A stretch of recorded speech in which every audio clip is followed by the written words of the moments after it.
Ready to unlock a world of awesome gear, skills, and customization in Roblox using the super convenient power of Apple Pay. First, make sure you have the Roblox app downloaded and that you're logged into your account. Open the app by tapping the Roblox icon on your device. Once you're inside, look at the top right corner of your screen. You should see your current Robux balance and a Robux icon. Tap that Robux icon.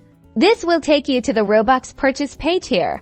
You'll see different Robux packages available for purchase. Choose the package that fits your needs and budget. Tap on the package you want. Now, the magic happens. A payment prompt should pop up, automatically recognizing your Apple Pay setup. It will show the card linked to your Apple Wallet. Simply confirm the purchase using Face ID, Touch ID, or your passcode. Follow the on-screen instructions to complete the transaction securely.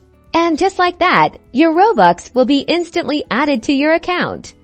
You're now ready to dive back into your favorite Roblox games with your newly acquired Robux.